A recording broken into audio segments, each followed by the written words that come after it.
முன்னாடியெல்லாம் சமைக்கிறதுனா இரிட்டேட்டாக இருக்கும். ஏன்னா சரியா சாப்பிட்றதுக்கு ஜான் வீட்ல இருக்க மாட்டாங்க. வேலை வேலைன்னு ஓடிருவாங்க. இப்போ ஆனால் வியோனா வந்து எனக்கு இது செஞ்சு தான்னு கேட்கும்போது, ரொம்ப ஆசையாக இருக்குது செஞ்சு தர. அவளும் அதை கொஞ்சம் நல்லா சாப்பிட்டுக்கிட்டானா நல்லாயிருக்கும்னு சொல்லிட்டு செய்வேன். ஆனால் அவள் சாப்பிட்றது என்னமோ கொஞ்சமாக தான் இருக்கும்.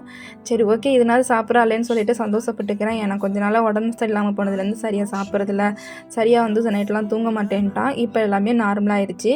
நிறைய பேர் வந்து பாப்பாவை நல்லா கேர் பண்ணிக்கிங்கன்னு சொல்லியிருந்தீங்க. பாப்பா மேலே இவ்வளோ அக்கறை காட்டுறதுக்கு நீங்களாம் இருக்கீங்கங்கும்போது ரொம்ப ஹாப்பியாகவும் இருந்துச்சு. Thank you so much. காலையே மேடம் வந்து ஆர்டர் போட்டு போயிட்டாங்க. எனக்கு சட்னி தான் வேணும் அப்படின்னு சொல்லிட்டு, இல்லை பாப்பா சாம்பார் இருக்குது அட்ஜஸ்ட் பண்ணிக்கிறியா அப்படின்னு கேட்டேன். இல்லை எனக்கு சட்னி தான் வேணும் அப்படின்னு சொல்லிட்டா. சரி அவளுக்கு மட்டும் கொஞ்சமாக சட்னி அரைச்சி தோசை ஊற்றி கொடுத்ததுக்கப்புறம் அவள் ஸ்கூல் போகும்போது ஜூஸ் போட்டு கொடுத்து பழக்கி வச்சுருந்தோம் இல்லையா, அந்த டைமிங்கில் கரெக்டாக இப்போ வந்து ஜூஸ் எனக்கு போட்டு கொடுங்கன்னு கேட்குறா.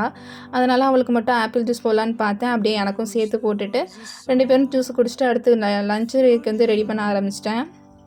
காலைல குக் பண்ண பாத்திரம், அப்புறம் வந்து டீ போட்ட பாத்திரம்னா கொஞ்சம் சிங்க் ஃபுல்லாக பாத்திரம் இந்த மாதிரி இருந்துச்சு. சரி அதை கழுவிட்டு அடுத்து லஞ்சு செய்வோம்னு சொல்லிட்டு கையோட பாத்திரத்தையும் விளக்கி விட்டு சிங்க் ஃபுல்லாக தேய்ச்சி கழுவி விட்டுட்டு அதுக்கப்புறமா மதியம் என்ன செய்யலான்னு யோசிச்சுட்டு இருந்தேன். இந்த டே ஓரளவு சூப்பராக தான் போச்சு. உங்களுக்கு எப்படி போச்சுன்னு கமெண்ட் பாக்ஸில் சொல்லுங்கள்.